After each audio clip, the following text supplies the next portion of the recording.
Want to upgrade your kitchen without spending a fortune? Today, I'll show you how to remove a Formica countertop easily and safely.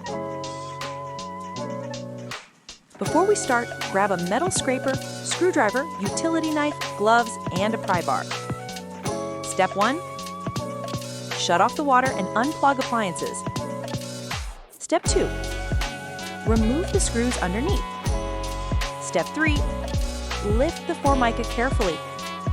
Step 4. Clean any leftover adhesive. Now your surface is ready for a new countertop. Visit Plaiwoo.com for sustainable and stylish materials. Don't forget to like, subscribe, and hit the bell.